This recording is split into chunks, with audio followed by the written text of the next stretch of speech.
Hello, Tracking Explorers. Today we're going to talk about one of the most frustrating things in Google Tag Manager.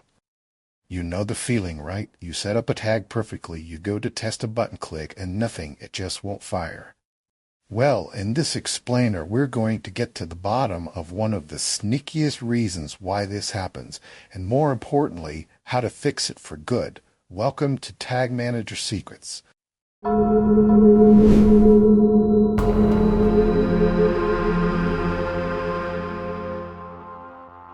To figure out the fix, we first have to understand the problem. It's an issue where clicks behave inconsistently, acting in a ghostly and unpredictable manner. Now it gets weird. Click the middle of the button, nothing happens. Click the edge, and the tag fires. Same button, different results. How is that possible? And here's the big reveal. Your tag is fine, it's perfect. The real issue is hidden in your trigger configuration, rooted in a fundamental idea of web page structure.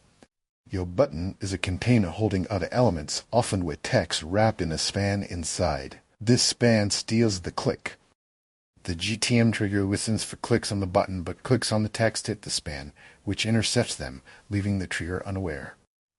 Enough about the problem, let's focus on the fix. The solution is clean, powerful, and requires just one small change in your GTM trigger.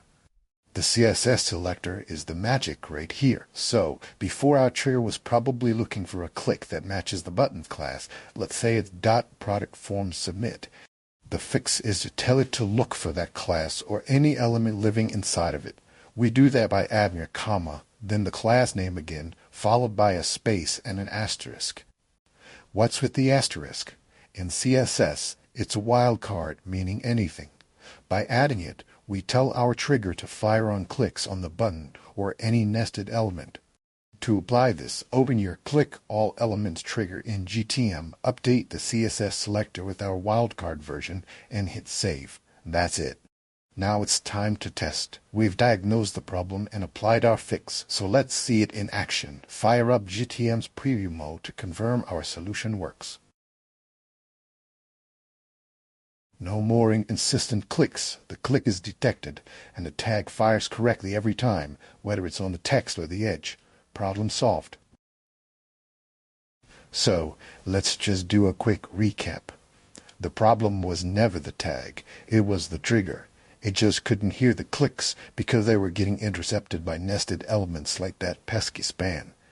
The fix is so simple, using the CSS wildcard, that little asterisk, to tell the trigger to listen for clicks on the button and everything inside it.